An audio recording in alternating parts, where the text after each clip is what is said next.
Konnichiwa. Minasan konbancha. Wakashi no name wa Anura. Watashi wa Anura haguru desu.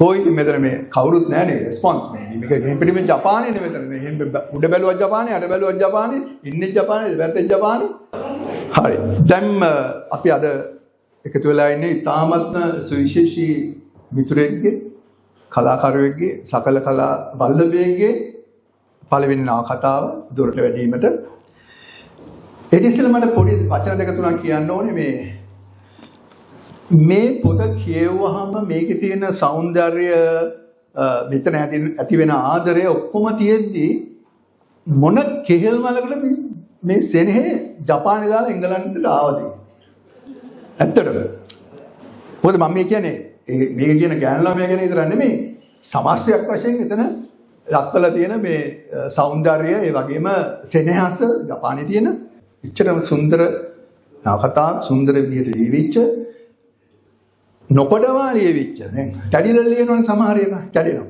එහෙම නැතුව මේක නොකොඩවා ලියවිච්ච තාමත්ම අපූර්ව නවකතාවක් සෙනෙහ මට හම්බුනේ ඉස්සෙල්ලාම 2003 මොකක් හරි ප්‍රදර්ශනයකදී මම හිතන්නේ මම විමල් අලහකෝන් මගේ මිතුරා මගේ මස්සිනා එක මේ ඉන්නකොට අපි හම්බුණා සෙනෙහ දවසක් ඉතින් එදා මම කතා බහ කරපු විදිහට දැනගත්තා සෙනෙහ කියන්නේ හොඳ චිත්‍ර ශිල්පියෙක් කියලා ටික දවසකින් මට හම්බුණා මෙයා රූපවාහිනියේ කැමරාවකට අරගෙන අපේ ඉවෙන්ට් එකක් තිබුණා ඒකට රූපවාහිනියේ කැමරාවකට අරගෙන මෙන්න කැමරා කරනවා එතකොට මම දැනගත්තා මෙයා හොඳ කැමරාකාරයෙක් කියලා ඉතින් කතා ගහනකොට බලනකොට මෙයා හොඳ චිත්‍රපට නිෂ්පාදකයෙක් ඒකෙන් තමයි ලංකාවෙන් ජපානයට යන්න මඟ පාදගෙන තිබුණේ ඒ කියන්නේ හොඳ ටෙලිඩ්‍රාමා ටෙලි වැඩසටහන් නිෂ්පාදකයෙක් තව ටික දවසින් දැනගත්තා හොඳ පිළිම නෙලන්නෙක් කියලා මොකද මම සෙනෙහලා ගෙදර ගිහිල්ලා බලනකොට මෙන්න පිළිම නෙලලා තියෙනවා. ලස්සන පිළිම. ඩයනෝමාරි මේ කාන්තාවගේ විතරක් නෙමෙයි හිතන්න එපා. පිළිම ලියුවාම ඔක්කොම පිරිමිත් අයිති. හරි? පිරිමිගේ පිළිම නෙලලා තියෙනවා සෙනෙහේ. හරි? එකක් දෙකක්. හරි? ඔව්. එහෙම. බලනකොට මේ පිළිම නෙලන්නේ මෙයා. තාමත්ම ලස්සන සුවිශේෂී පිළිම නෙලන්නේ. තව ටික දවසක් යනකොට මම දැනගත්තා මෙයා හොඳ කවියෙක්. කවි පොතක් ලිව්වා ඒ වගේම කවි ලියනවා අපේ ලන්ඩන් කවියටත් කවි ලියනවා කවියෙක් හොඳ එක දවසක් අපේ ලන්ඩන් කවි මොකක් හරි වැඩසටහන මට මතක නෑ වැඩසටහන ඒකේ තියෙනකොට ඒක ඉදිරිපත් කරේ සෙනෙහේ ලස්සන ඉදිරිපත් කළා මෙන්න පොළේ යටින් රබානක් අරගෙන රබාන ගහලා මෙන්න විරුදුවක් කියනවා අප්පා බැලුවම මෙයා මේ විරුදු කියන්න පුළුවන් විරුදුකාරයෙක් රබන් ගහලා අපේ ගෙදර තිබ්බ කාලයකට පස්සේ ඉස්සෙල්ලා මේ පැදුරු සාදියා. ආවනේ ඩෝලක් එහෙකුත් අරගෙන. ඩෝලේ ගහනවා අමරදේවගේ සින්දුත් කියනවා ජෝතිපාලගේ සින්දුත් කියනවා. හොඳට. එහෙම ගායන මහා ගායන හැකියාවක් තියෙන කෙනෙක් මේ. ඉතින් මේ නවකතාවේ මම දැනගත්තා ඕ හොඳ නවකතාකාරයෙක් කියලා. ඇත්තටම ඕ හොඳ නවකතාකාරයෙක්. ආයෙ ගැන සැකයක් නැහැ. ඇත්තටම සෙනෙහ කියන්නේ කවුද? සෙනෙහ කියන්නේ හොඳ මනුෂ්‍ය ආත්මයක්, හොඳ මිතුරෙක්. ඒක මම දන්නවා. නමුත් මේ සෙනෙහගේ මේ තියෙන සකල කලා වල්ලභම බැලුවාම කවුද මේ සෙනෙහ කියලා කියන්නේ? ඒක මට ඇත්තටම ප්‍රශ්නයක්. සෙනෙහ කියලා කියන්නේ අපේ සුභාසිතය ලියපු අලගියවන්න මුඛයටතුමාව භ්‍රෂ්ට කරපු වෙන්නේ. ඔහුගේ අදහස භ්‍රෂ්ට කරපු වෙන්නේ තමයි මේ සෙනෙහ. හරි? ලොවින් එක දෙයකට වෙයි සමත වෙනින් අනෙක් දෙයකට තව එක් සමත නොමින් සුළඟ ලදුවත් අදගින් සැපත ගොඩින් නැව දියෙන් රතියද නොවනු ඇත. ලොවෙන් එක දෙයකට ඒ සමත කිව්වේ. සමහරට අලගෙවන්න සූරින් එයා ගැන හිතලා කියන්නේ. මට හොඳට කවි ලියන්න පුළුවන් ද කියලා. සෙනෙහෙම නෙමෙයි. සෙනෙහෙට මම මේ කියපු කටයුතු ඔක්කොම ටික හොඳට කරන්න පුළුවන්. සමත් විදියට. දැන් මේ හනකො නවකතාවට පැමිණි ඔබ සැම පිළිගැනීමට මම සෙනෙහට තමත් ගෞරවයෙන් ආරාධනය කරනවා. මගේ කුළුදුළු නවකතාව එළි දැක්වෙන අද දවසේ මේ වැඩසටහන ආරම්භයේදී මේ තියෙන සේරම මුලින්ම චිත්‍ර මට සිහි වෙන සාහිත්‍ය ලෝකෙට මාවගෙන ආපු මගේ ආදරණීය අම්මයි තාත්තා. මම මීට කලින් කීප වතාවක්ම කියලා ඇති අපේ ගෙදර පුංචි තක්සලාවක් වගේ තිබුණේ. අපිට සාහිත්‍ය සඳහා අවශ්‍ය කරන හැම දෙයක්ම අපේ ගේ ඇතුළේම තිබුණා. ඉතින් අම්මයි තාත්තයි මුලින්ම සිහි කරනවා.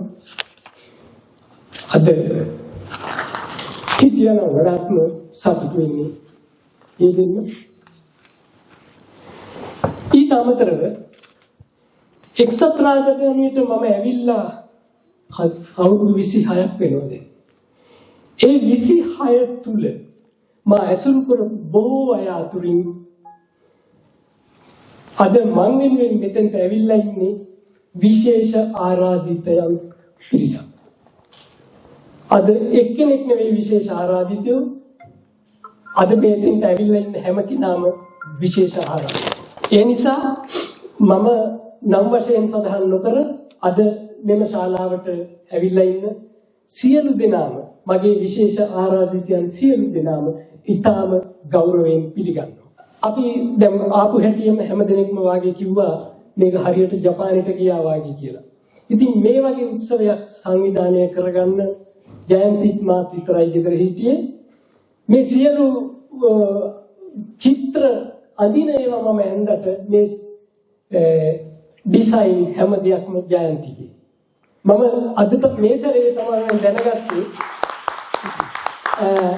ඊවන් ඩිසයිනර් කෙනෙක් ගෙදරම ඉන්නවා කියලා මම දැනගත්තා. ඉතින් ඒ නිසා සාහිත්‍ය නිර්මාණකාරයෙක් මුහුණ දෙන ගැටලු සාමාන්‍යයෙන් කීපයක්ම තියෙනවා. ඒකෙන් එකක් තමයි තමන් කරන නිර්මාණය ඔහුගේ පෞද්ගලික ජීවිතය හා විතරම ගැට ගැහිලා තියෙනවා. මිනිස්සු දකින්නේ මේක පෞද්ගලික අත්දැකීමක් කියලා. ඉතින් ඒ අභියෝගයට මුහුණ දෙන විශේෂයෙන්ම පෞල් ජීවිතයක් ගත කරන දෙන්නෙක් නම් කාන්තාවක් හෝ පුරුෂයෙක් නම් තමන්ගේ සාහිත්‍ය නිර්මාණයේදී මේ සාහිත්‍ය නිර්මාණයේ චරිත හෝ වෙන දේවල් ගැන සැක හිතෙන්න. එහෙම නැත්නම් මොකක් හරි මේ පොඩ්ඩක් හරි මේක ඇත්තක් ඇති කියලා හිතෙන ගතියක් තියෙනවා. ඉතින් හැබැයි මම පොඩි බයකින් හිටියේ මොකද මෙච්චර කල් මම ලියපු හැම කවියක්ම ලන්ඩන් කවියකට කවිය යවන්නත් කලින් ඉස්ලාම් කියවන්නේ ජයන්ති තමයි මගේ දරුණුම විවේචකයා. හැබැයි මේ පොත ලියන්න පටන් ගත්ත දා ඉඳලා මම 10 වාරයක් අහලාදී පොඩක් කියවලා බලනවා. කියුවේ මේක print එකට යවනකොට අන්තිමට අත්පිටපත complete කරලා ඉවරලා එනවා කියවලා බලනවා පොඩක් කියලා. කියුවේ. ඊට පස්සේ print කරලා ආවට පස්සේ කියවලා බලලා මම ටිකක් බයෙන් හිටියේ දැන් වැඩේ හරියන්නයි එන්නේ කියලා. ඊට පස්සේ කතා කරලා කිව්වා සෙනේ ඇයි ඔය මෙච්චර කල් චිත්‍ර ඇඳගෙන හිටියේ ඇයි ලිව්වේ නැත්තේ. ඉතින් ඒ නිසා ජයන්ති එහෙම ගැරන්ටි එකක් දීලා තියෙනවා මගේ නවකතාව ගැන. ඉතින් මේ අවස්ථාවට සහභාගී වෙච්ච ඔයගොල්ලෝ හැමෝම ඉතාමත්ම හදවතින් සෙනෙහසින් පිළිගන්නවා මගේ නවකතාවේ හොඳ හෝ නරක අහන්න මම සූදානමින් ඉන්නවා.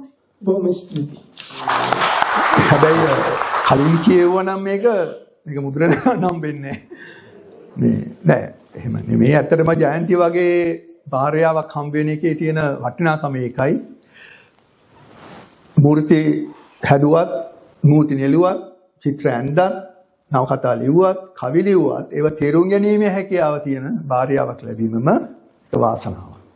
ඉතින් එහෙමයි අර කිව්වත් වගේ මේ තියෙන මේ හැම දෙයක්ම දැන් මට තිස්ස මඩවල දැන් කිව්වා මේ ඔක්කොම සෙනෙහගෙනේ කියලා කිය.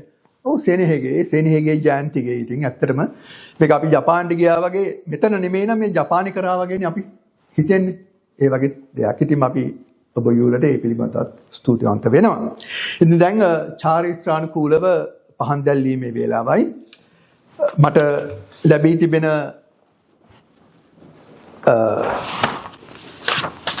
කැඳවීම මම මේ ආකාරයෙන් ඉදිරිපත් කරනවා. වෛද්‍ය ශාම් මුණසිංහ මහතා, මහාචාර්ය කැලුම් ජයසිංහ මහතා,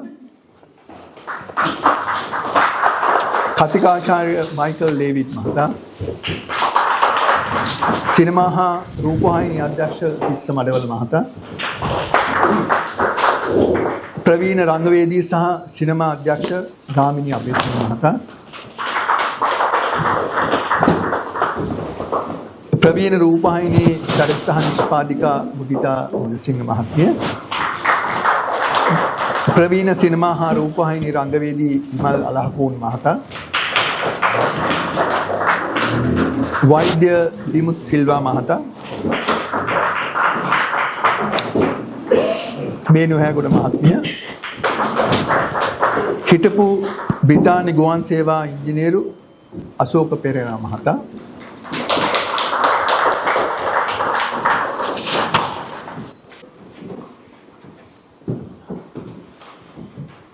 මම මේ අවස්ථාවේදී ගෞරවයෙන් ආරාධනා කරනවා ජයන්ති මැතිණිය ඇවිල්ලා මේ පහනේ ආලෝකය සම්පූර්ණ කරන්න කියලා.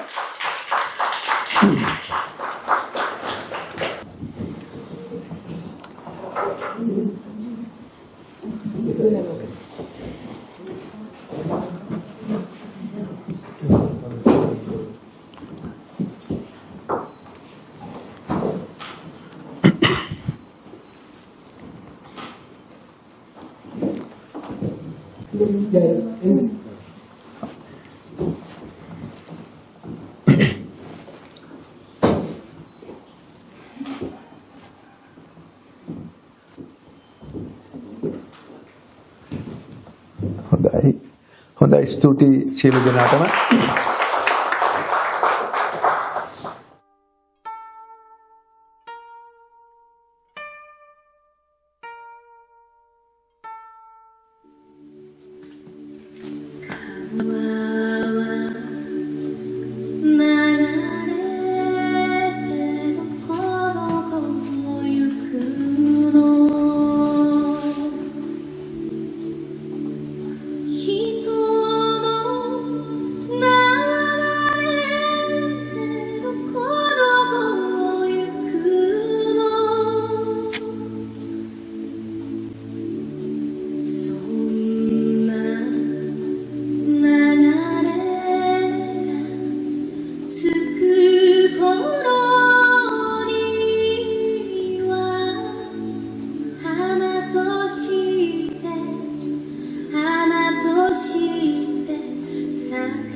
රාජධානියේ මුතුහර රූපවාහිනී ළමා සමාජයේ සංවිධායකා වගේම කේම්බ්‍රිජ් විශ්වවිද්‍යාලයේ ජාත්‍යන්තර භාෂා අංශයේ සිංහල භාෂා ප්‍රශ්න පත්‍ර සම්පාදිකා සහ ප්‍රධාන පරීක්ෂිකා මුදිතා විද්‍යාරත්න මහත්මියට මම ගෞරවයෙන් ආරාධනය කරනවා දේශනය පවත්වන්න කියලා.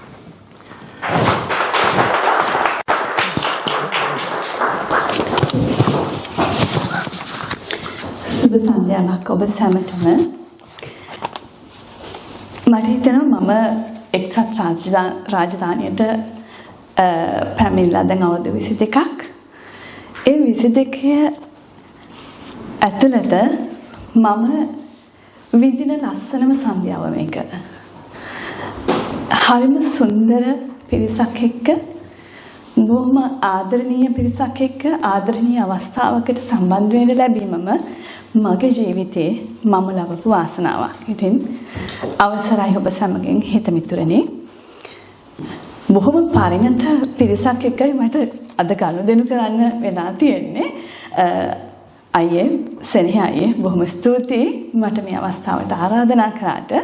මම පෝස්ට් එක දැක්කා මේ මට එවලා තිබුණා හනකෝ කියන චිත්‍රයක් එක්ක පොතේ පෝස්ට් එක දැක්කහම මට මතක් වුණේ එකපාරටම ඒක මායාකාරී චිත්‍රයක් වගේ. ඇත්තටම මායාවක් වගේ මට එකපාරට මගේ හිත ගියේ මහාචාර්ය සරච්චන්ද්‍රයන්ගේ මළගිය ඇත්තෝ ඒ වගේම මලවුන්ගේ අවුරුද්දා. ඒක අපි තරුණ කාලේ කියුවට ආපහු මතකේ අලුත් වුණා මේ විශේෂම මේ චිත්‍රය නිසා මම ආපහු කියන්නේ. ඒකම මට මතක් වුණා තව ලස්සන චිත්‍රපටයක් Seven Nights in Japan. නොගැලපීම් නිසා වෙන්නුණු ඉවලක් ගැන. මේ මගේ චිත්‍ර රූප මම මේ කතා කරන්නේ. මට දැනුණු චිත්‍ර රූප මේ පොතේ මුල් කවරය ගැන. ඒ අතරෙම මෙන්න මට ආරාධනාවක් එනවා කතුවරයාගෙන්ම ආදරණීය ආරාධනයක් නංගි මේ පොත ගැන යමක් අපි කතා කරමුද කියලා. මට පුදුමාකාර සතුටක් දැනෙන මේ පොත කියවන්න මට කලින් හම්බ වෙනවානේ. මම හිතන්නේ ඒක හරි වාසනාවක් වුණා මට. ඉතින් මම හරිම සතුටින් මේක බාරගත්තා. ඒ පොත කියවනකොට මට හිතන මේ ආරාධනාව මොනම විදිහකටවත් මම ප්‍රතික්ෂේප කරන්නේ නැහැ. ඒත් එක්කම කියන්න ඕනේ මේ පොතේ අන්තර්ගත කිසිම දෙයක් ගැන මම මෙතනදී කතා කරන්නේ නැහැ. මේ පොත හරිම රසයි. ඒ රස එළියට දෙන්න මට ලෝභයි. අවස්ථා දෙකක් විතරක් අන්තර්ගතය ගැන නෙමෙයි අපිට බලපාන දේ ගැන අවස්ථා දෙකක් විතරක් කියන්නම්. ඒකත් මේ අපේ කාන්තා පාර්ශවයේ ගෞරවය වෙනුවෙන්. මිහිමත බිහිවන වඩාත්ම පුදුම සහගත ලස්සන මෙන්ම පරිපූර්ණ සත්වයා කාන්තාව නුවන් යදයි මට සිතුනේ. මේ කතුවරයා කියන්නේ. ඉතින් කාන්තාව අපිට හරිම ගෞරවයක් දීලා තියෙනවා මෙතන නේද? ඉතින් ඒක තමයි මගේ පළවෙනි තැන මම මෙතන කොහොම හරි කතා කරනවා කියලා. ඒක මම හිතන්නේ ආදරණීය පවුලක ආදරණීය බැඳීමක ආදරණීය හැඟීමක්. පොතක් විකුණන පිටපත් ගානේ පුතේ වටිනාකම මනින්න අපිට බෑ. වර්තමානයේදී අතීතයේ හාර එළියට ගන්නකොට තමයි ඒ සාහිත්‍ය කෘතියක වටිනාකම අපිට දැනෙන්නේ. ඉතින් මෙතනදී මම හිතන්නේ කතවරයා හැම වෙලාවෙම ඒ උත්සාහය අරගෙන තියෙනවා එතුමාගේ මොන කුසලතාවයකදී හරි ඒ වටිනාකම Tamanට ආරෝපණය කරගන්න. නවකතාවක් කියන්නේ සාහිත්‍යයේ ප්‍රබල වූ ලිඛිත ප්‍රකාශනයක්. මට දැනෙන විදිහට සහ මම ඉගෙනගෙන තියෙන විදිහට ප්‍රබල ලිඛිත ප්‍රකාශනයක්. ඒ වගේම මානව අත්දැකීම් සමූහයක් ගද්‍යමය ආකාරයට ඉදිරිපත් කිරීමක් නවකතාවක් කියන්නේ. 550 ජාතකයේ වගේම ගුත්තිල කාව්‍ය ඒවා ගද්‍ය කාව්‍යයන් විදිහට තමයි එලි දක්වලා තියෙන්නේ. ඉතින් එතනදී හෝමර්ගේ ලංකා සාහිත්‍ය නෙමේ හෝමර්ගේ ඉලියඩ් සහ ඔඩිසි ඒවත් ගද්‍ය කාව්‍යයන් විදිහට තමයි අපි විශ්වාස කරන්නේ. ඉතින් මෙතනදී නවල් කියන එක අපිට ඉදිරියට එන්නේ නොවෙලා කියන ප්‍රංශ වචනයෙන් බෙදලා නවල් කියන එක තමයි අපි අරගෙන තියෙන්නේ. ඒ වගේම පියදාස සිරිසේන මහත්මයාගේ ජයතිස්ස සහ රොසලින්. ජයතිස්ස රොසලින් ගත්තාම ඒක එතුමා සවි සඳරසට කොටස් වශයෙන් ලියපු කතාවක් නවකතාවක් විදිහට ප්‍රකාශනයට පත් කරනකොට සයිමන් ද සිල්වා මහත්මයාගේ මීනා නවකතාව ප්‍රකාශනයට පත් වෙලා ඉවරයි. ඉතින් එතන පොඩි ગેප් එකක් තියෙනවා. එතන පොඩි ગેප් එකක් නිසා අපි අපේ ඉතිහාසයේ නවකතා ඉතිහාසයේ නවකතාවක් විදිහට පිළිගන්නේ සයිමන් ද සිල්වාගේ මහත්මයාගේ මීනා නවකතාවෙන් පසුව ඉදිරිපත් වුණු නවකතා සමූහය තමයි.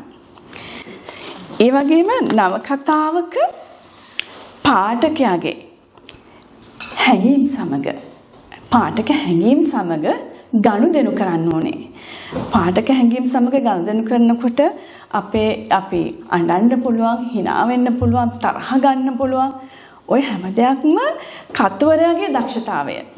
අපි කොච්චර දුරකට මේ නවකතාවත් එක්ක ගැලිලා ඇලිලා ඉන්නවද? අපි කියන්නේ පොත අතෙන් තියන්න හිතෙන්නේ නැහැ කියලා. එහෙම පොත් තියෙනවා. මට මේකත් ඒ වගේ. සෙනෙහේ දීර මහත්මයාගේ අපේ කතුවරයාගේ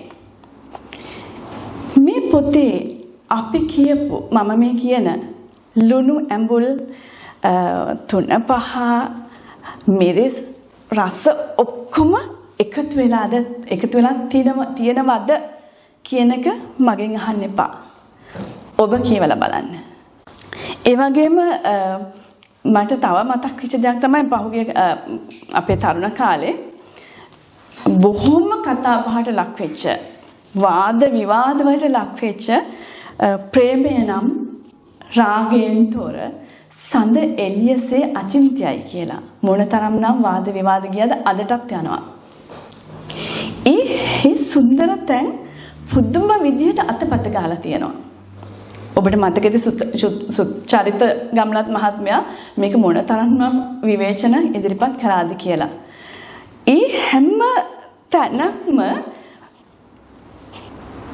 අපේ මෙස්සෙනෙහි මේ කතුවරයා සෙනෙහය කතුවරයා පුදුම විදිහට හරිම සුන්දර විදිහට අපිව ඇද බැඳගෙන තියාගෙන අතපත ගාගෙන තමයි අපිව මේ ගමන අරගෙන ආවේ. මේ පොත ඇතුලේ මම දකින දේ පෞල් කුටුම්බයක් තුල ආදරය, කරුණාව, දයාව, ඉවසා දරා ගැනීම, ආදරය, රැකබලා ගැනීම, බලා හිඳීම හැම දෙයක්ම අපිට විශේෂයෙන්ම දැන් මේ පොත ඇතුලේ තියෙන ලංකාවේ දේවල් මතක් කරනවා. අපිට ලංකාවේ අපේ පෞල් කුටුම්බයන් මතක් කරනවා. අම්මා තාත්තා අතර සම්බන්ධතාවය මේ රට ඇතුළේ ජපානයේ මේ හැම දෙයක්ම එකතු කරලා මේ තරම් ලස්සන නිර්මාණයක් කරන්න ඔබ මොන තරම් නම් සමතෙක්ද කියලා මට නම් හිතා ගන්නවත් බෑ අයියා. හරිම සතුටුයි. බොහොම ස්තුතියි මේ අවස්ථාව අපි හැමෝටම ලබලා දුන්නට, විශේෂයෙන්ම මේ වගේ සභාවක් මැද මට වචන ටිකක් ඉදිරිපත් කරන්න අවස්ථාව ලබා දුන්නට බොහොම ස්තුතියි. ඉතින් ඔබතුමාට හදපිරි සුබ පැතුම්. තව තවත් මේ වගේ නිර්මාණ තව තවත් සුන්දරව ආදරණීය විදිහට එලි දක්වන්න ඔබට ශක්තිය ධෛර්යය ලැබේවා කියලා මම හදවතින්ම ප්‍රාර්ථනා කරනවා. බොහොම ස්තුතියි.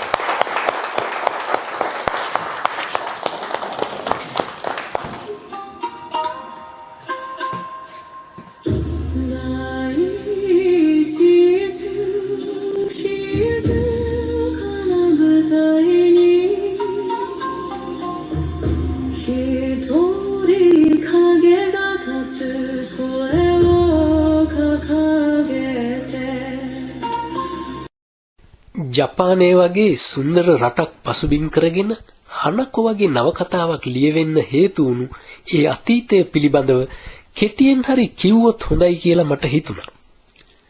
ජීවිතේ මුල් වතාවට මම ගුවන් යානයකට ගොඩ වුණේ හරියටම මීට අවුරුදු 29කට කලින් 1996 නොවැම්බර් 3 වෙනිදා. ඒ ජපානයේ නරීතා ගුවන් තොටුපළ බලා පිටත් වුණු ශ්‍රී ලංකන් ගුවන් යානයට නොවැම්බර් 7 වෙනිදා ඉඳලා නොවැම්බර් 15 වෙනිදා වනතුරු සතියක කාලයක් ටෝකියෝ නුවර NHK රූපවාහිනී ආයතනයේ පැවැත්වුණු ජපාන් ප්‍රයිස් නම් වූ අන්තර්ජාතික අධ්‍යාපනික රූපවාහිනී වැඩසටහන් තරඟයට සහභාගී වීමයි මගේ අරමුණ වුණේ. කැලණි සරසවියෙන් මගේ ප්‍රථම උපාධිය නිම කරලා ජීවිතේ පළමු රැකියාව විදිහට TNL රූපවාහිනියට සම්බන්ධ වෙලා අධ්‍යාපනික වැඩසටහන් නිෂ්පාදකවරයෙක් විදියට මා විසින් නිෂ්පාදනය කෙරුණු පියගැටපෙළ නම් වූ අධ්‍යාපනික රූපවාහිනී වැඩසටහන ඒ තරඟයේ සඳහා ඉදිරිපත් කරලා තිබුණා. රටවල් 190කට වැඩි සංඛ්‍යාවක් සහභාගී වුණු එම තරඟය අවසානයේ මගේ වැඩසටහනට විශේෂ ත්‍යාගයකුත් ලැබුණා. ජපාන රාජකීය පවුලේ සමාජිකයන් වුණු අකිෂිනෝ කුමාරයා සහ කිකෝ කුමරිය වගේම ජපාන සුප්‍රසිද්ධ නළු නිලියන් ආදීන් හමු වී කතාබස් කරන්නටත් ලෝකේ තවත් බොහෝ රටවල් වලින් ඇවිල්ලා හිටපු රූපවාහිනී මාධ්‍ය කලාවේ දැවැන්තයන් හඳුනා ගන්නත් මට අවස්ථාව උදා වුණේ NHK දැන් මම ආරාධනය කරන තවත් සුවිශේෂී දේශකයෙකුට මොහු ජාත්‍යන්තර සංවර්ධනය පිළිබඳව ආචාර්ය උපාධියක් හොබවන එමෙන්ම තම පර්යේෂණවලදී ආයතනය සහ සමාජීය ගැටලු සංස්කෘතික කෝණයෙන් විශ්ලේෂණය කරනු ලබන මේ වන විට බොහෝ ජාත්‍යන්තර සංවර්ධන ආයතන ADB, World Bank, UN සහ රාජ්‍ය පරිපාලන ආයතන සඳහා ගිවිසුම්ගත පර්යේෂණ සපයන පුද්ගලයෙක්. මේ වන විට ඔහු ජාත්‍යන්තර පත්‍රිකා රිසර්ච් පේපර්ස් 60ක් ග්‍රන්ථත් එක්ක 60කට අධික ප්‍රමාණයක් ප්‍රකාශයට පත් කර තියෙනවා. විදේශ විශ්වවිද්‍යාල ගණනාවකටම සේවය සපයා ඇති ඔහු රටවල් ගණනාවක පර්යේෂණ කටයුතු වල යෙදී හිටියා යෙදෙමින් ඉන්නවා මේ අවස්ථාව වන විට. කොළඹ විශ්වවිද්‍යාලය, එංගලන්තයේ එසෙක්ස් සහ බ්‍රැඩ්ෆර්ඩ් විශ්වවිද්‍යාලවලද ඉගැන්වීම කර ඇති ඔහු වසර 19ක් එංගලන්ත විශ්වවිද්‍යාලය වල උගන්වා තිබේ. මේ වෙනින් කවුරුත් නොවේ ෂෙෆීල්ඩ් විශ්වවිද්‍යාලයේ සමාජ විද්‍යාව පිළිබඳ මහාචාර්ය කැලුම් ජයසිංහ සූරි. මට මේ අවස්ථාව ලබා දීම පිළිබඳව මම ඉස්සෙල්ලාම අපේ සෙනෙහදිය සහෝදරයාට ස්තුතිවන්ත වෙනවා. සහ ඔබ සියලු දෙනා ඉදිරියේ මේ වගේ පොඩි මගේ කෝණයෙන් යම් කිසි දෙයක් කියන්න අවස්ථාව ලැබීම මට ලොකු භාගයක් විදිහට මම සැලකනවා. මං ගැන කතා කරන්නේ මම මේ හදන්නේ මගේ සම්බන්ධකම මේ පොතට සහ සෙනෙහදියටගේ මේ කතාව කරන විතර අවස්ථාවට මගේ තියෙන සම්බන්ධකම පොඩ්ඩක් පැහැදිලි කරන්නයි. ඒතර මම හැමතිස්සෙම මගේ ඔය පරිශ්‍රණ වලදී හැමතිස්සෙම මම කරපු දෙයක් තමයි මේ සංස්කෘතික දේශපාලනයේ සංස්කෘතිය ඇතුළෙන් මේ තියෙන අපි කතා කරන තාක්ෂණික දේවල් මගේ විශේෂේතර සම්බන්ධ තාක්ෂණික දේවල් බලන එක. ඒතර හැමතිස්සෙම ගම නගරය තුරුදානික සංවර්ධනය කියද්දී සංවර්ධනය හඳුනගනිද්දී ගමට යනවා. ගමත් එක්ක තමයි මේ අපි මේ පොතේ සෙනෙහදිර දකිනවා වගේ ගම දැකලා තමයි අපි සංවර්ධනයේට මේක මේ අපි සම්බන්ධ වෙන්නේ මගේ වැඩ කටයුතු වලදී. සෙනෙහි සහෝදරයාගේ පොත කියවන්න ගත්තට පස්සේ මට හිතුණා කොයිතරම් වටිනා ග්‍රන්ථයක්ද කියලා. මොකද මම හිතන්නේ සාහිත්‍ය පැත්ත මුදිත කතා කරා. මේක නිකන් සමාජ පැත්තෙන් කතා කරොත් අද කාලේ ගත්තම මේ ලංකාවේ සමාජ විශේෂයෙන්ම පිහිටුඩෙන් ආදරය කරන පිහිටුඩෙන් ආදරය තීරණය කරන සමාජයක් ලංකාවේ බිහි වෙලා තියෙනවා. ඉතින් ඒ වගේ සමාජයක් නිවැරදි තැනකට ගෙනියන්නට ගොඩක් වෙලාවට මේ සාහිත්‍ය බුදුන් වහන්සේ කලාව, චිත්‍රපට කලාව, එතකොට ඩෙලි නාට්‍යද, නව කතා, කෙටි කතා මේ වගේ මේ සාහිත්‍යයට විශාල වැඩ කොටසක් වගකීමක් තියෙන සාහිත්‍යකරුවන්ට. මට හිතෙනවා මේ වගේ පොත් තමයි අවශ්‍ය වෙන්නේ කියලා අර විඳවැටිලා තියෙන සංස්කෘතික සාරධර්ම ඇතුළේට අලුත් සමාජයේ මේ තියෙන පිහිටුඩින් ආදරය හඳුනා ගන්නා වූ තරුණියන්ව අලුතෙන් පරණ අපිට පොත ඇන්ට ගෙනියන්නට හොඳ භූමිකාවක් කරන්න පුළුවන් කියලා. මම මොකද එහෙම කියන්නේ? අද මුදිත ඉස්සෙල්ලා කිව්වා වගේ අර ආදරය රාගය අතර තියෙන වෙනස. ඇත්තටම මම පුදුමයි මම ඉස්සෙල්ලා පොත කියවන්න ගත්තාම මට හිතුණා මම මොන තරහ වෙන්න එපා මේ වගේලාට ඒ වගේ වචන ටිකක් කියන්න ඕන නැත්තම් හරිනේ. මොන කේල් මාටද මම වෙන මොකද්ද මේ කරු PhD එක කියලා. මට හිතුණා චිත්‍රයක් ඇඳලා මූර්ති කලාවක් කරා නම් කොච්චර හොඳද කියලා. වැරදි දෙයක් වැරදි පාඨමාලා වැරදි විෂය ධාරාවකට මම ගිහිල්ලා තියෙන්නේ කියලා.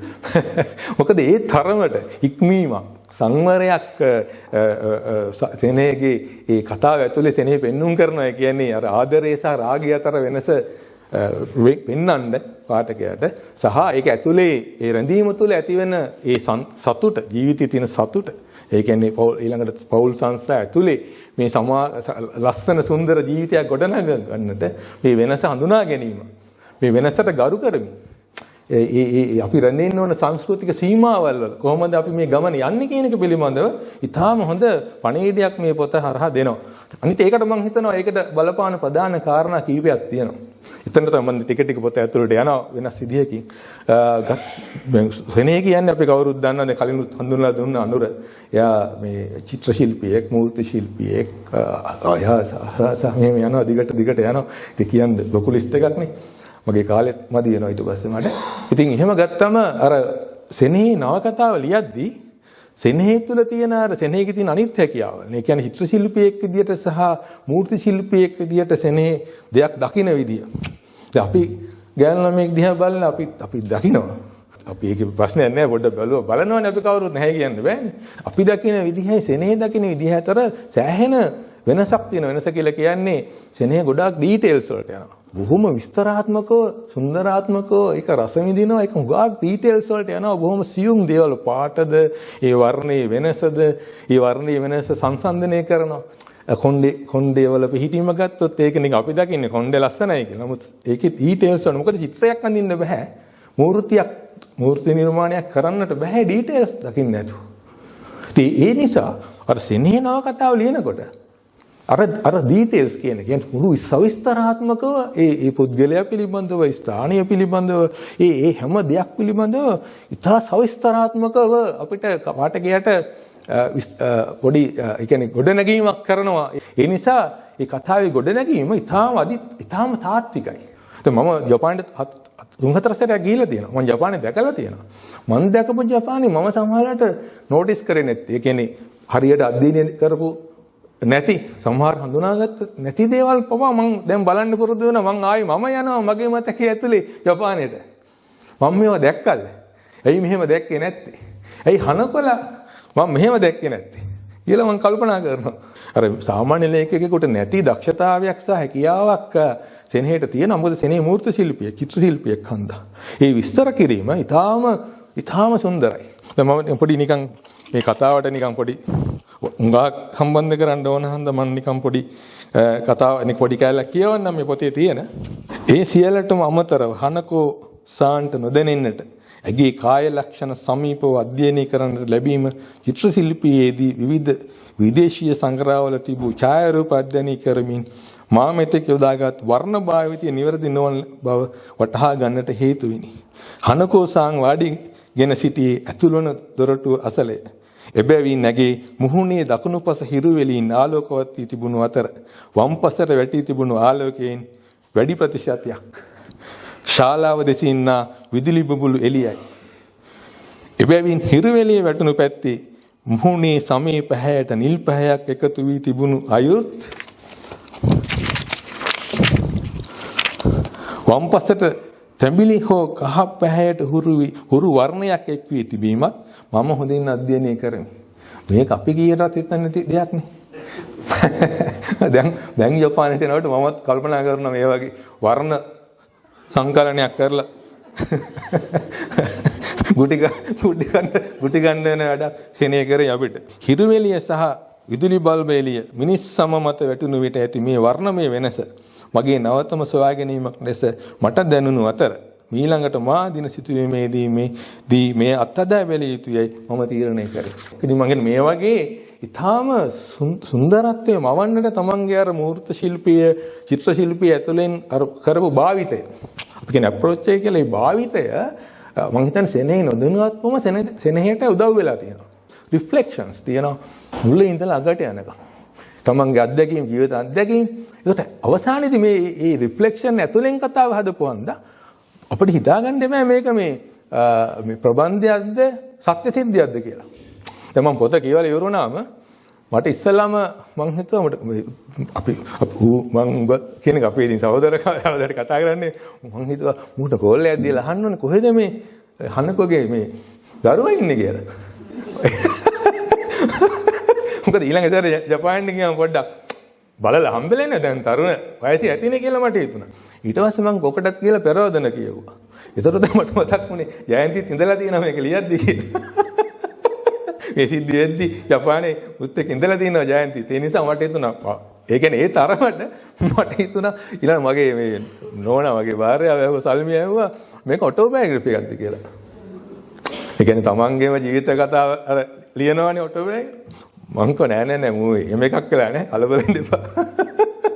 ඒ කියන්නේ ඇයි එහෙම හිතන්නේ අපිට? ඒකට හිතන්නේ ඒ තරමට තාත්විකයි මේ චරිතය.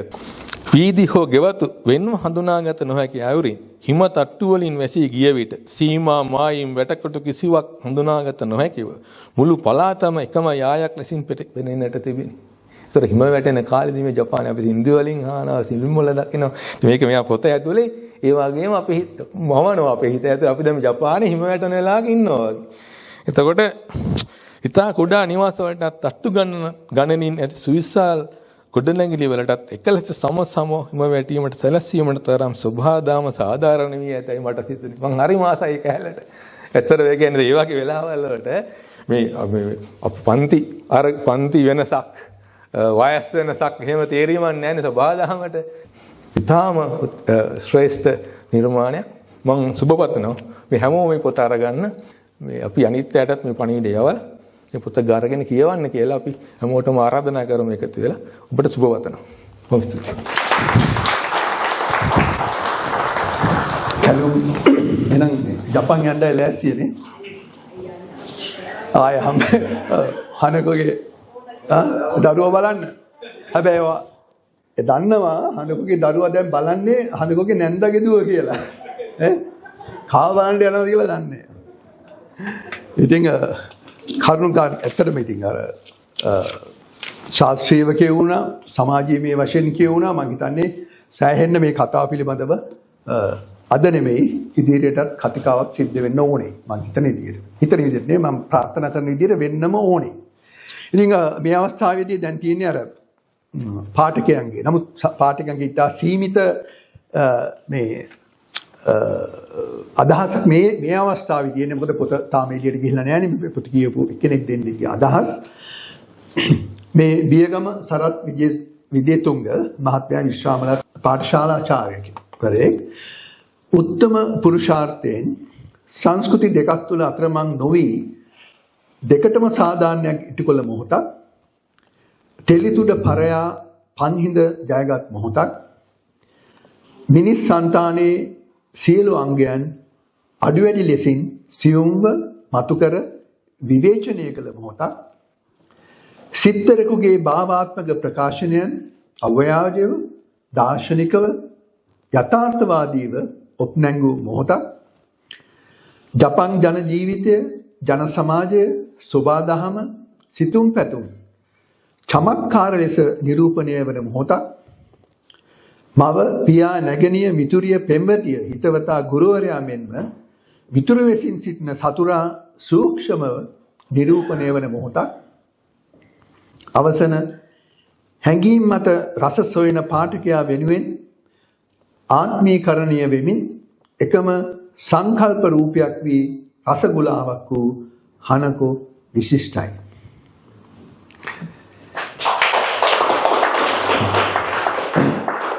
ඊළඟ විවේචනය විග්‍රහය කෑගල්ලේ අනුලා දියලාගොඩ මහත්මිය. ඊටමත් රසවත් සමාජගත කිරීමට අදහස් කළ වැදගත් පණිවිඩයක් ලබා දෙනවා. නොරිකෝගේ දියණිය ලෙස හනකෝ ගැලපීම බොහොම අගේ.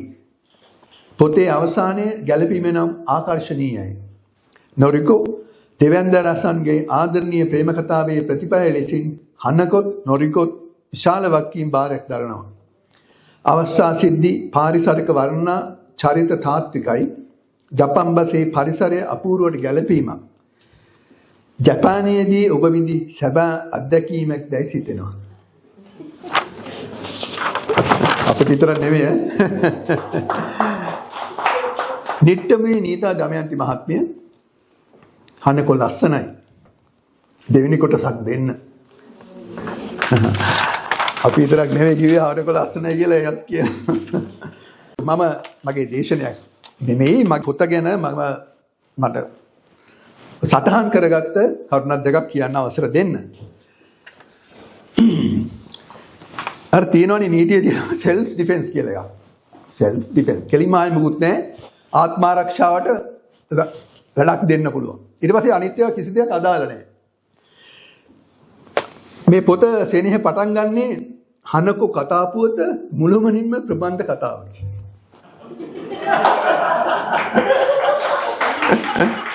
ස්තුතියි බොහොම ස්තුතියි. අපි දන්නවා ඒක. අපි ඒක දන්නවා. මේ පැහැදිලිව මේක දන්නවා. ඔන්න මම පිටින් පිට මම කියන්නම් අර කැලුම් කිව්වා සමහර විග්‍රහ තියෙනවා මේ ඇතුලේ ගිහිල්ලා ඒ විග්‍රහ කරන විදිය අපිට පේන්නේ නැති විදිහක් ඒක ඇත්තටම. ඒක චිත්‍ර ශිල්පියෙකුගේ වඩාත්ම චිත්‍ර ශිල්පියෙකුට එහා ගිය සමහර දාර්ශනිකයෙකුගේ කතාවක් වෙන්න පුළුවන්. මේ චිත්‍ර ශිල්පියා මේ මූර්ති ශිල්පය ඇතුලේ මෙයාගේ ඇතුලේ ඉන්න දාර්ශනිකයෙක්. ඒ ආත්මයක් තියෙනවා. ඒක අපි දන්නවා. අපිට පේනවා ඒක පැහැදිලිවම. මම ඉතාමත්ම කැමැති කැලලක් මේක. නානකාම්බරයේ කැඩපතින් මූණ බැලූ මට එතුලින් පෙනෙන මගේ ප්‍රතිබිම්බයේ දුටු සැනින් එතෙක් පැවති තනි වූ ස්වභාවය නැතිව ගියා යනි හැඟීමක් දැනුනි. කියන්නේ මගේ රූපය කණ්ණාඩියෙන් දැක්කහම මට මේ එතෙක් පැවති තනි වූ ස්වභාවය නැති වෙලා ගියා. මම්ම තමයි ඉන්නේ මේ. ඒක වෙන තේරෙන්නේ නැහැ ඒක ඉදිරිපත් කරන්න ඒක හරි මේ දර්ශනයක් දැන් තියෙන්නේ. ජීවිත කාලයක් සෑම උදේකම කැටපත හමුවේ මට හමු වුණ මම මගේ සියලු හැඟීම් දන්නා මට ආරක්ෂාව සපයන මගේම ශ්‍රී ලාංකික පෙන්වෙන් යුත් තවත් එක ගමන් සගයෙකු මගේ තනියට සිටින වැනි හැඟීමක් මම මගේ රෝදේශ බලා සිටුවෙමි. අපූර්ව නේද? ඒක මම කියන්නේ අපිට හැමදාම කණ්ණාඩියෙන් බලන දේ කරනවා නම් කවදාකවත් හිතෙන්නේ නැහැ නේ. මගේ සගයා මේ ඉන්නේ කියලා. එහෙමක් නෑ. මගේ සගයා කිව්වම නිහාල් සුනිල් ඒගොල්ලෝනේ. මේ මගේ සගයා මෙතන ඉන්නේ. මම හිතන්නේ සෙනේ මේක තාමත්ම අපූර්ව මේ යෙදුමක්. හිතපු ඒක එක්තරා විදිහක දාර්ශනික කතාවක් නැවතත් කියුවා වගේ. තව එකක්. ඇය මෙතෙක් තුරුළු කරගෙන සිටි බෑග්ගේ නැති බැවින් ඇගේ දණහිස් දෙකෙන් උඩට අඟල් කීපයකුත් පළල් කරලකින් යුතු ගෞම හේතුවෙන් නිරාවරණය වී ඇති ළමද බෙදුරේකාකුත් වඩා පහසුවෙන් මගේ නිතර දක්නට ලැබුණද ඒ තුලින් ශෘංගාර රසයක් ලබන්නට තරම් මගේ සිතෙහි නිසල බවක් නොඋනි. අන්න තවත් වැදගත් යෙදුවක්. කියන්නේ ශෘංගාර රසයක් ලබන්නට නම් නිසල බවක් තියෙන්න ඕනේ මනසේ. ඒකයි කියන්නේ. කලබලෙන් ඒක කරන්න බෑ. අපේ දිනෝනේ මේ කවිය මම විපුල නැති මහතුන් හටපත් විපත නිසල නැනින් යුතු උතුමෝම දුරලත කලල ගිලුණු මත වරණින්දු ගොඩ ගනුත තුමුළු බලති ගිනි දෙකු මිස අන් කෙවත. කියන්නේ නිශ්චල ඥානය ගැන කතා කරනවා මෙතන අලගිය වන්න. නිසල නැනින් යුතු උතුමෝම දුරලත.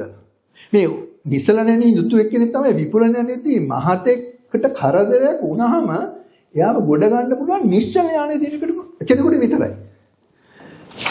සෙනෙහ අදහස් කරන වෙතෙන්දී මේ ශෘංගාරයේ උනත් විඳින්න මේ කලබලේ අපි වගේ කලබලකාරයන්ට බෑ ඔබ.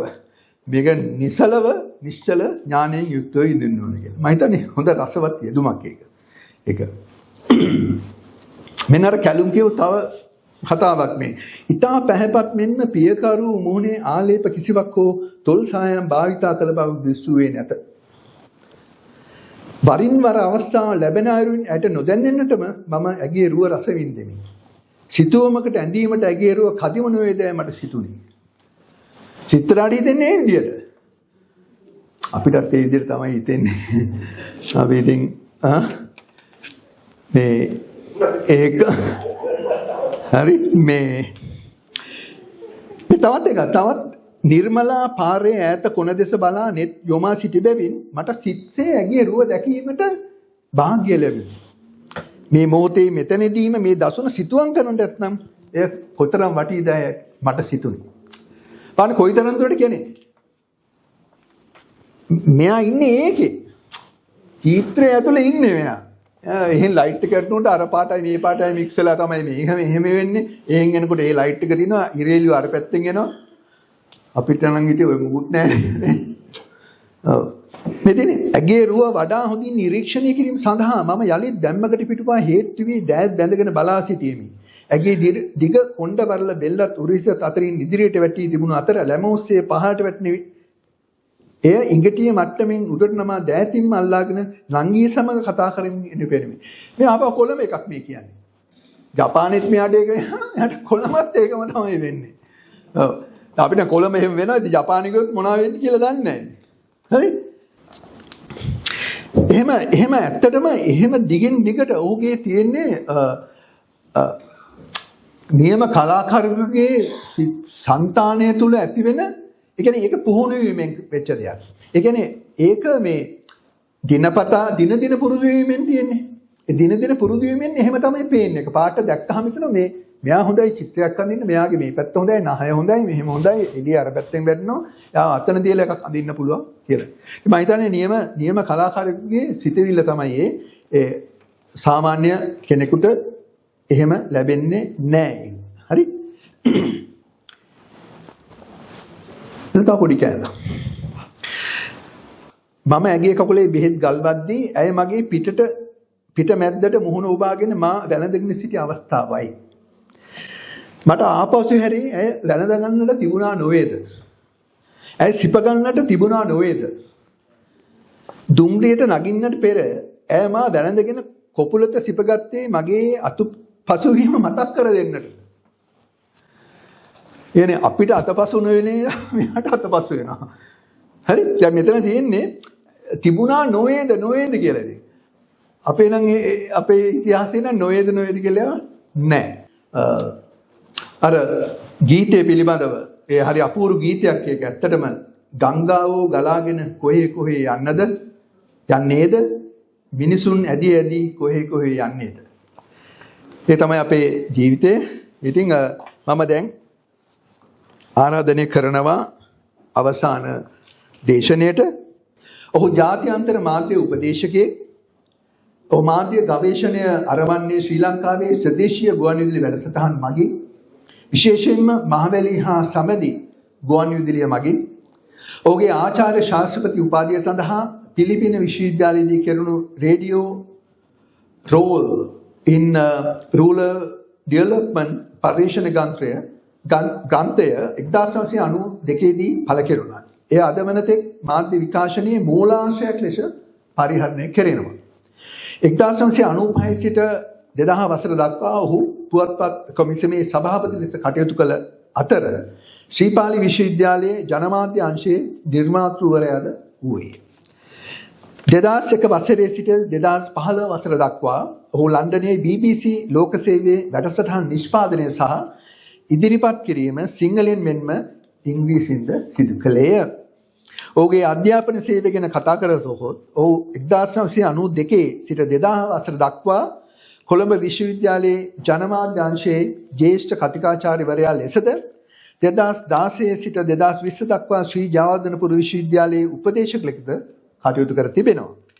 ශ්‍රී ලංකා ගුවන්විදුලි සංස්ථාවේ ක්‍රියාකාරී අධ්‍යක්ෂකවරයෙකු වූ ඔහු දැනට බ්‍රිතාන්‍යයේ Children's Books Online හි අධ්‍යක්ෂකවරයා ලෙසින් කටයුතු කරමින් සිටිනවා. පිළිගන්න සුවිශේෂී දේශක MJR ඩේවිඩ් සූරි.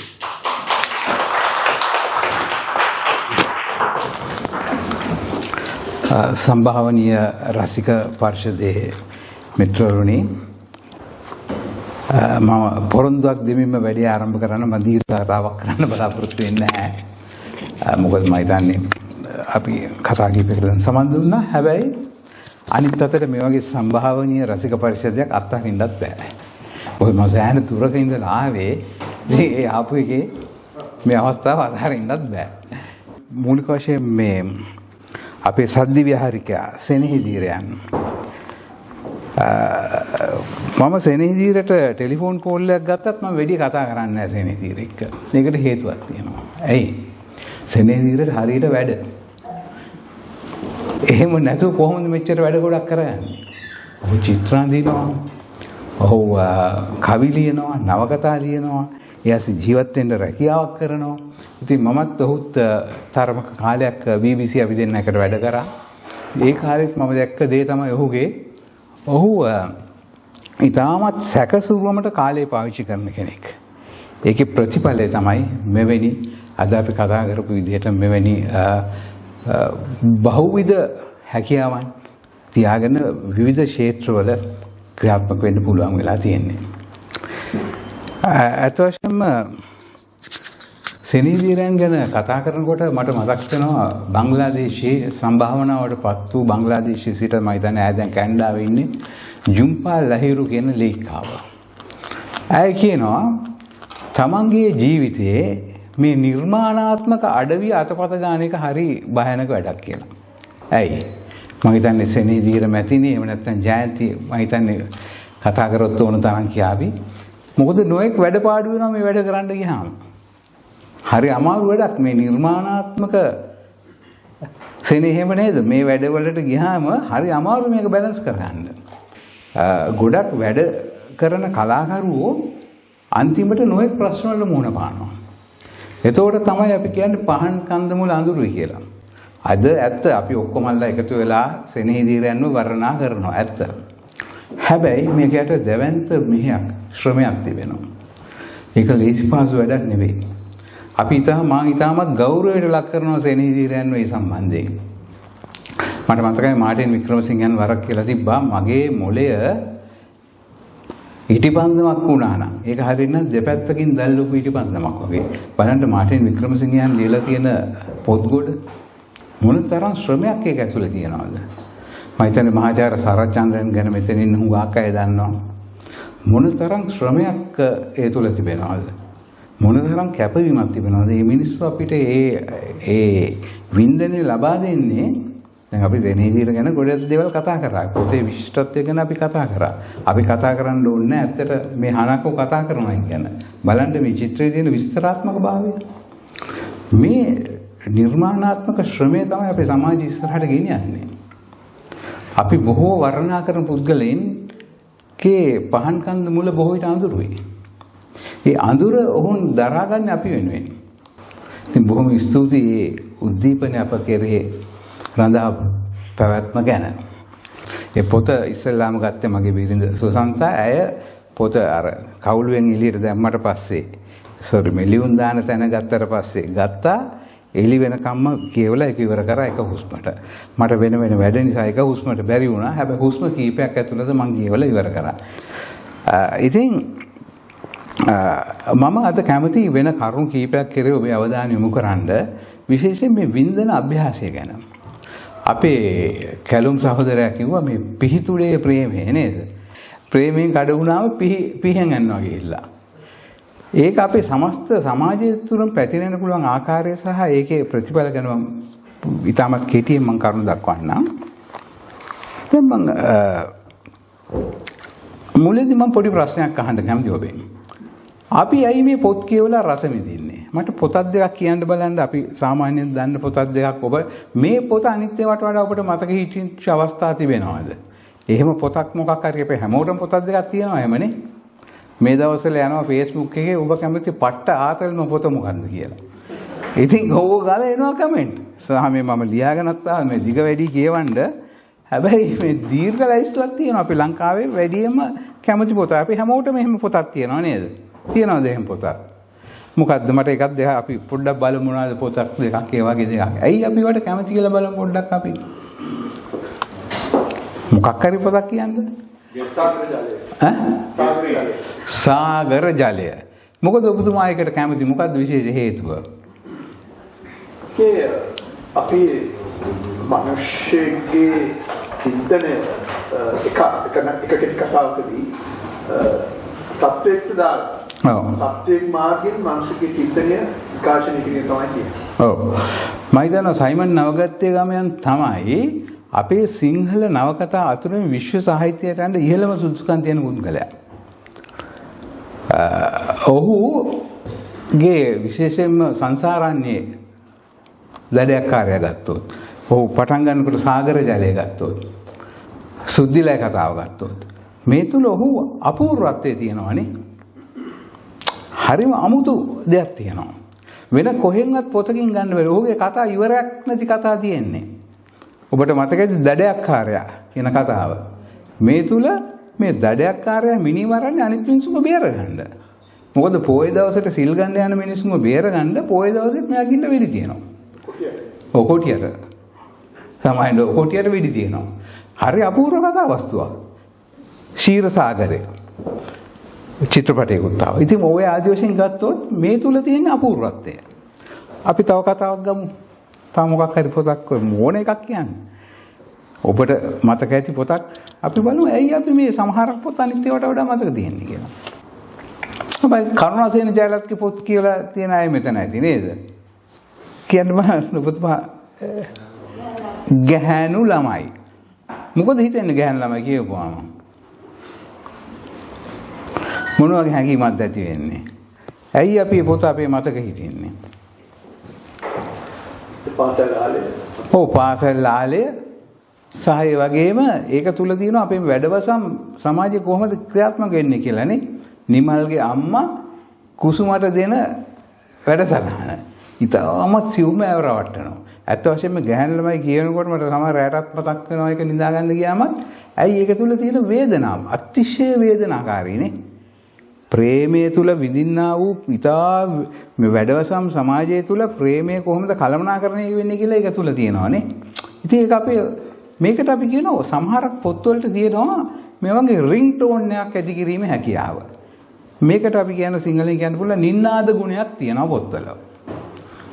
මේ නින්නාද ගුණය තමයි ඒක අපේ ඔළුව තුල රඳවන්නේ. ඉතින් අහලා බලන්න මම හිතන්නේ අද කතාවලිමුත් කියුණා හනකෝ තුලත් මේ නින්නාද ගුණය තිබෙනවා. අපි යම් පොතක් කියවලා හිතනවා නම් අනේ මටත් මෙහෙම වුණාද? මට මෙහෙම නොවුනේ ඇයි? දැන් උදාහරණයක් ඇටියට මෙතුමා ජපානයේ ඉන්න කාලේ වගේ ආසන්න කාලේ මගේ අධ්‍යාපනය මම ලැබුවේ පිලිපීනේ.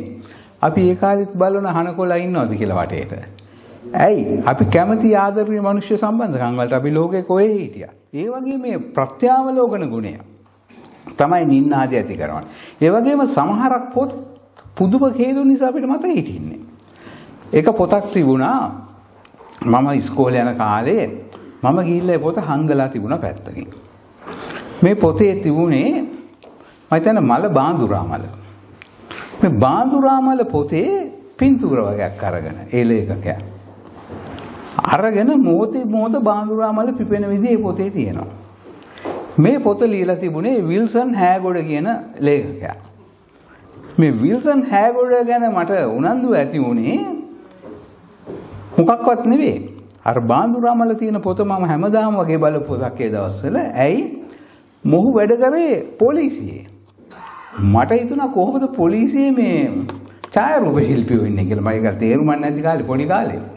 ඉතින් අන්න පොතකට අපි ආශක්ත වෙන හේතුව සමහර වෙලාවට අපිට ගෙනල්ලා දීපු නිසා මතක් වෙනවා කෙනෙක්. ඒ වගේ හරියටම කියන්න බෑ මේක. සාහිත්‍ය පිළිබඳ සමාජ විද්‍යාව පිළිබඳ දෘෂ්ටිකෝණයෙන් අපි බැලුවොත් පොතකට හොඳ පොතක් යන කොහොමද කියන එක විවිධාකාර හේතු දෙන්න පුළුවන්. පාසල් ගිය කෙනෙක් ඉන්නවා නම් මතක් වෙනවා ඉතින් ගොළුහදවතේ කතන්දර. ගම් පෙරළි ගත්තොත් ඊට වඩා මේ සමාජය වෙනස් වෙන්න කියලා අපි හොයලා බැලුවොත් ඒ අදහස් අපිට එනවා. විරාගය බැලුවොත් විරාගයේ අරවින්ද. මේ ආදි වශයෙන් සාහිත්‍යකරුවාට පුදුමාකාර හැකියාවක් තියෙනවා. මේ හැකියාව තමයි අප තුළ නින්නාද ගුණය ඇති කිරීම. මේ සමාජය වෙනස් වෙලා තියෙනවා මේ නිසා. අපි දන්නවා සුප්‍රසිද්ධ කියමනක් තියෙනවා රුසියානු විප්ලවයෙන් පස්සේ ලෙනින්ගෙන් අහනවා මේ ටෝල්ස්ටෝයි කියන්නේ ප්‍රතිගාමීෙක් නේද කියලා. නෑ ටෝල්ස්ටෝයි ප්‍රතිගාමීෙක් නෙවෙයි. ਉਹ අත්‍යවශ්‍යම සමාජය නිරූපණය කරපු කෙනෙක් කියලා ලෙනින් කියනවා. සමාජය වෙනස් කිරීමේ හැකියාව තියෙනවා පොත්වලට, සාහිත්‍යයට, කලාවට. ඉතින් මූලික වශයෙන් මේක ඇති කරන්නේ මොකද්ද? ඒක මේක තුළ ග්‍රහණය වෙලා තියෙන බව අපිට පේනවා. උදාහරණයක් ඇටියට මේ චිත්‍රය දිහා බලන්න. මේ චිත්‍රයේ විශිෂ්ටත්වය කොහෙද තියෙන්නේ? මම හිතනවා මේක ලියලා තිබ්බ කවුද කාන්තාවක් Facebook එකේ මේ චිත්‍රය ගැන ඩීටේල් විස්තරාත්මක බව. මම හිතන්නේ මෙතනින් හුඟක් අය සමහරකට ගිහිල්ලා ඇති ප්‍රංශයේ ලුව කෞතුකාගාරයට.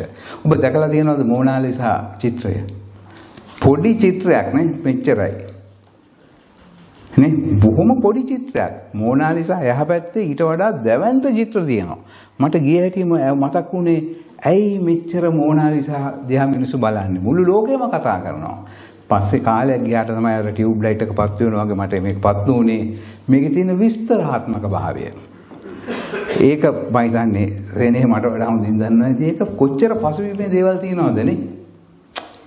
මේ සියුම් බව තමයි මේ ඒ කතාවට ආලෝකය එකතු කරන්නේ. මේ ගැන අපිට වඩාත් හොඳින් කියා දුන් පුද්ගලයා තමයි මම හිතන්නේ මහගමසේකරයන්.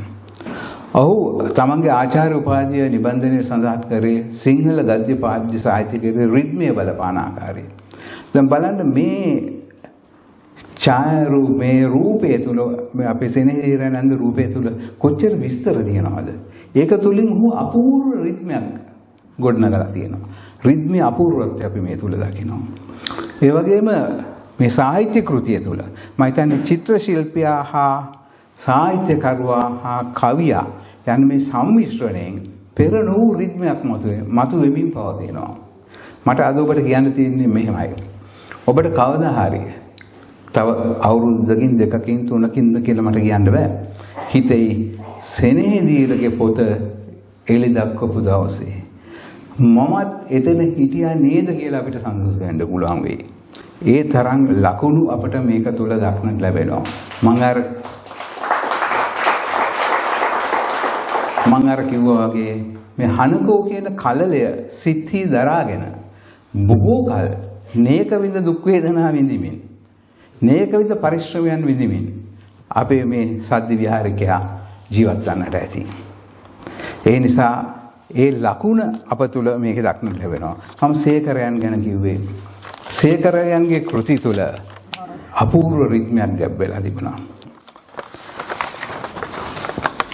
රිද්මය මම මේ කියවන්නම් ඔහු ලියපු කෙටි සටහනක්. රිද්මය යනු පුනරුක්තියයි.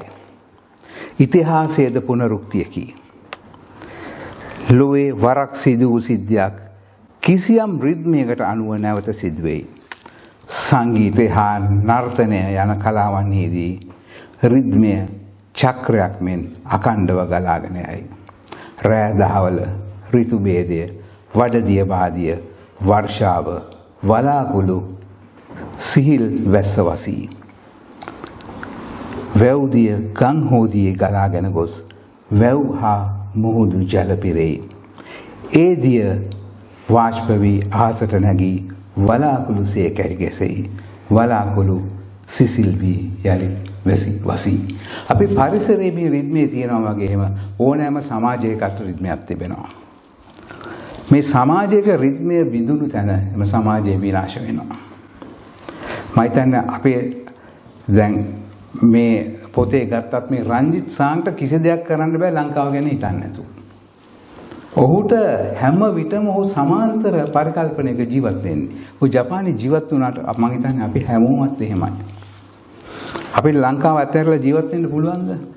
අපිට ලංකාව අමතක කරලා ජීවත් වෙන්න බෑ. අපි කැමති ඕනනම් එහෙම ඉන්නත් පුළුවන්. හැබැයි ඉන්න බෑ. මොකද අපි මුල දුවන්නේ එතනට. මුදුන් මූලයක්සේ අපේ සංස්කෘතික මුල් වලට අපි දුවනවා. ඉතින් මේ මොහොතේ අපිට මතක් වෙන දේ තමයි අපේ රටේ දැන් ස්වභාවික කලාව පිළිබඳ තියෙන ප්‍රශ්නය. මට මතකයි අපි හැදෙනකොට වැඩෙනකොට අපිට යම් කිසි විදිහට සංස්කෘතික පූර්වාදර්ශයක් තිබුණා එක පැත්තකින්. සාහිත්‍ය ගැන අපි කතා බස් කරා. මට මතකයි පාලම් උඩ ඉඳගෙන පාන්දර 2-3 වෙනකන් එක්කෝ අන්තිම බස් එක යනකන් ඉඳන් අපි චිත්‍රපට ගැන කතා කරා. නමුත් අද අපේ රටේ ගත්තොත් මේක තියනවා නැතුව නෙවෙයි. නමුත් මේකෙන් අපි අර බිඳිච්ච මේක මම හිතන්නේ මේ වගේ සුන්දර අවස්ථාවක් කීම සුදුසුද මන් දන්නේ නැහැ. අපේ මේ රිද්මය කැඩලා තියෙන්නේ. පුද්ගල ජීවිතයක් තුළ රිද්මය කැඩුණා. සමාජය තුළ රිද්මය කැඩුණා. ඒ සමාජයේ ආධ්‍යාත්මික ශක්තිය නැති වෙලා යනවා. මම හිතන්නේ මේක තමයි රබින්ද්‍රනාත් tagore ඒ කියන්නේ අපේ ආසියාතික සංස්කෘතියේ ආධ්‍යාත්මික ප්‍රතිමූර්තිය කිව්වේ. ඔව් ඒක තමයි කියන්නේ අපි හැමෝම කැමතිනේ වෙන යන්න දැනක් නැත්නම් ස්වර්ග රාජ්‍යයට යන්න. නමුත් නිදහසේ ඒ වූ ස්වර්ග රාජ්‍ය කොහෙද තියෙන්නේ? ඥානයේ නිවහල් වෙන තැන. නමුත් අපේ සංස්කෘතිය දැන් සෙනෙහිදීර කියන්නේ එක්කෙනෙක් විතරයි. සෙනෙහිදීරයන්ලා ගොඩාක් පැතිරලා ඉන්නවා මේ ප්‍රදේශේ. මට අද තිස්ස මඩවල මිත්‍රයා මට කිව්වා ඒ කාලේ තනියම මේ සංස්කෘතිය කරන්න කියලා මිනිස්සු අය. නේ තිස්ස මඩවල නැති දැනක් තිබුණාද ඒ දවස්වල මේ වීඩියෝ කරන දැනට. ඒ මිනිස්සු හිටියා. අපි අද මේ රිද්මය යලිත් පිහිටුවිය යුතුයි මම හිතන්නේ. අලුත් කතිකාවතක අවශ්‍යතාවය තිබෙනවා. මොකද ඒක අනිවාර්යයි. ඒක නැතුව මේ ජාතික අධ්‍යාත්මය කියන එක මම හිතන්නේ ටිබෙට් ජාතික මහින්ද හාමුදුරුවෝ කියපු මේ අපිට පෙන්වලා දීපු මේ ජාතික අධ්‍යාත්මය රබින්ද්‍රනාත් tagore අපිට පෙන්වපු මේ නිදහසේ ස්වර්ග රාජ්‍යය අපිට ගොඩනගන්න බෑ සංස්කෘතියෙන් තොරව. යම් කතිකාවතක් ඇතිවීමේලා මෙවැනි සම්භාවනීය රසික පරිශ්‍රයක් ඉතාමත් වැදගත් වෙන නිසා ඔබේ පොත හුදු පොතක් දොරට එළි දැක්වීමක් හැටියට මම දකින්නේ නැහැ. අපිට බොහෝ දේ කියා දෙන බොහෝ දේ කල්පනා කරන්න අපි ඉදිරි ගන්න අවස්ථාවක්. අවසාන වශයෙන් මම ඉතාමත් අර කිව්වා වගේම ඒ ගීතය ඉතාමත් සිත්ගත් සුළු ගීතයක්. ඔබ ඒක ඉතාමත් රම්‍ය ලෙස භාවිතා කරන ඔබේ කෘතිය තුල ඒ ගීතයෙන් එන ප්‍රාර්ථනාව තමයි අර හනකෝ ඒ වේදනාකාරී අවස්ථාවේදීත් ඇතුළ තියෙන ප්‍රාර්ථනාව නැති වෙන්නේ නැහැ. ඒ වගේම තමයි මම හිතන්නේ අප තුළ කවර දුක් වේදනා හා දුක්ඛ දෝමනස්යන් තිබුණද වඩා යහපත් දේශයක් පිළිබඳ සේකරයන් කී වාසේ 2000 වසරක ප්‍රාර්ථනය ඊට නොකර අපට යන්නට බෑ. ඒක අපේ පැවරලා තියෙන වගකීමක් අපට. මේ ප්‍රාර්ථනයේදී අපිට කියන්න තිබෙන්නේ හනාකෝ කියන්නසේ පිපුණු මල රැක ගන්න, වැළපෙන්න හිනහෙන්න, බොහෝ කල සදාකල්. පිපුණු මල රැක ගන්න, වැළපෙන්න හිනහෙන්න. දිනක මතු ආයේ පුබුදවමු මලක් අපි. බොහොම ස්තුතියි.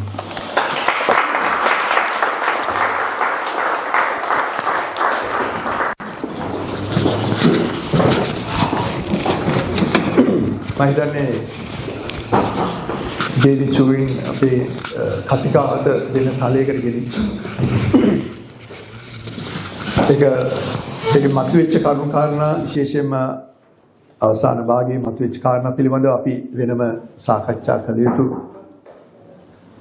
කරුණු කාරණා කියලා මම දන්නවා හිතනවා බලාපොරොත්තු වෙනවා කවදා හරි දවසක අපිට ඒ පිළිබඳව නිසියාකාර හැඟීමක් ඒ වගේම නිසියාකාර විසඳුමක් එය අනුසාරයෙන් ලබා ගන්න පුළුවන් වෙයි කියලා. හොඳයි. දැන් සෙනෙහගෙන් ආරාධනයක් තියෙනවා ප්‍රශ්නයක් දෙකක් තියෙනවා නම් ඉදිරිපත් කරන්න පුළුවන්. අපිට ටිකක් පොඩි කාලයක් තියෙනවා ඉතුරු වෙලා ඒ සම්බන්ධයෙන් කාට හරි ප්‍රශ්නයක් තියෙනවා නම් පුද්ගලික ප්‍රශ්න නෙමෙයි. මේ හනකෝ කොහෙද එයා එනවද ඇඩ්‍රස් එක මොකක්ද ඒව බෑ. හරි? අනිත් ඩංගිලා හිටියද අම්මකෝ ඒ බෑ.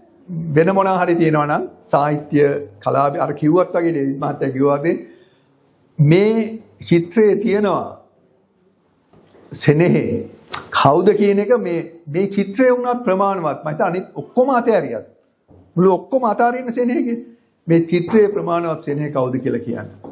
ජාත්‍යන්තරයට යන්න. හොඳයි මම දැන් මගේ අවසාන කොටස මේ හනකෝ පොතේ පසුවදන ලියපු සම්මානිත මහාචාර්ය කුලතිලක කුමාරසිංහන් ලියූ වැකිය කියලා මම මේක අවසන් කරන්න. කලා ශ්‍රේෂ්ඨයේ සාමාන්‍ය නිර්මාණකරුවෙකුට වඩා උගත් බුද්ධිමත් විද්වතෙකු වූ එස්.එල්. සෙනෙහදීර සුවිශේෂී කලාකරුවෙකි. පාසල් වේදිකාවෙන් රංගන ශිල්පියෙකු ලෙස කරලියට පැමිණි ඔහු කැලණිය විශ්වවිද්‍යාලයේ ශිෂ්‍යයෙකු සිටියදී නිෂ්පාදිත පාරාලෝක වේදිකා නාට්‍යයේ ඇතුළු වේදිකා නාට්‍ය රැසකට රංගනයෙන් සහ පසුතල නිර්මාණයෙන් දායක වූයේය. තවලම සිනමා පටය සහ එංගලන්තයේදී රූගත කළ සිහින පාරාදීස චිත්‍රපටය ඇතුළු රූපවාහිනී නාට්‍ය සිනමා නිර්මාණ මෙන්ම වේදිකා නාට්‍ය ඇතුළු ශ්‍රව්‍ය දෘශ්‍ය නිර්මාණ කීපයකටම රංගනයෙන් සහ අධ්‍යක්ෂණයෙන් දායකත්වය ලබා දී ඇත.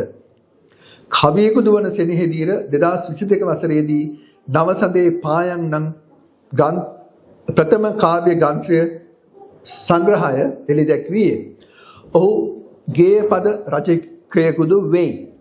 කැල්නී විශ්වවිද්‍යාලයෙන් ශාස්ත්‍රවේදී උපාධියද ජපානයේ ටෝකියෝහි නිහෝන් විශ්වවිද්‍යාලයෙන් සිනමා හා රූපවාහිනීකරණ විෂයානුබද්ධ ශාස්ත්‍රපති උපාධියද හිමි කර ගත්තේය.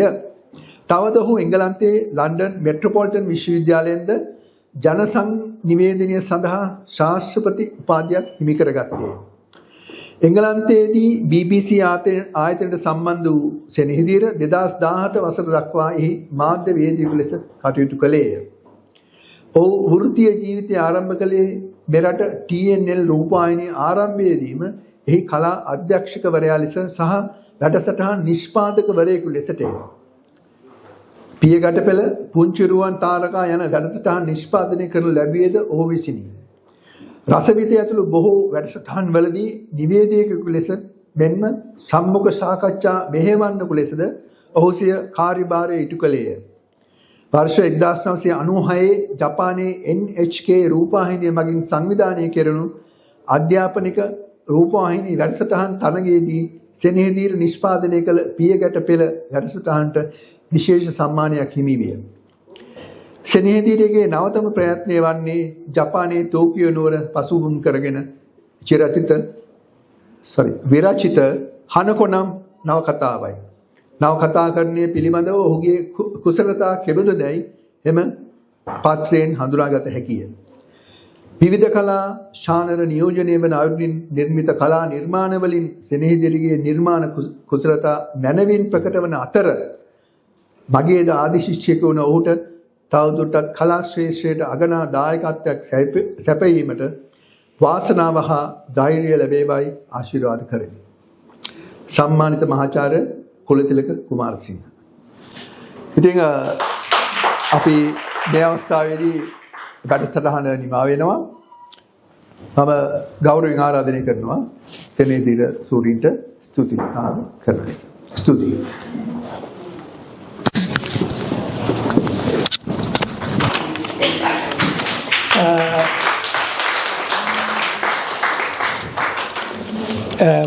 හනකෝ නවකතාව එලි දැක්වීම ඇත්තටම ලංකාවේදී දැනටමත් සිද්ධ වෙලා තියෙන්නේ. සෑහෙන පිරිසක් පොත මිලදීගෙන බලලා මට ඒ පිළිබඳ තොරතුරු කතා බහ කරලා තියෙනවා. නමුත් මට අවශ්‍ය වුණේ පහුගිය අවුරුදු 22ක කාලය තුල මට අත්වලක් වුණු පිරිසට මගේ මේක හරියට දරුවෙක් හඳුන්වලා දෙනවා වගේ වැඩක්.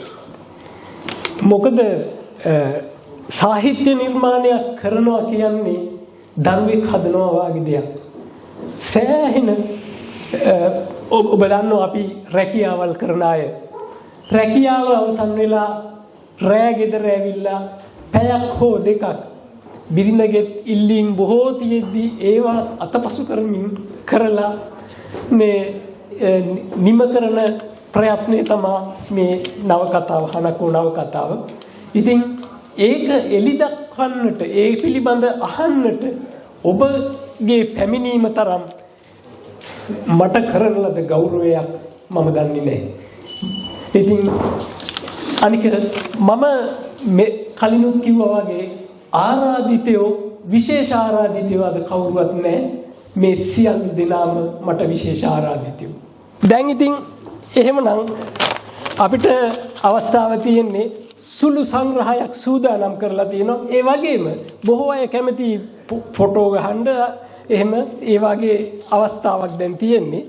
ඒකට මම අවස්ථාව ලබා දෙමින් මේ අවස්ථාව මගේ මේ හනකෝ නවකතාව එලි දැක්වීම සාර්ථක කර ගැනීමට සහාය දුන් සැමට මගේ හෘදයාංගම ස්තුතිය පුද කරමින් සංග්‍රහයේ භුක්ති විඳින ලෙස මම ඉල්ලා සිටිනවා.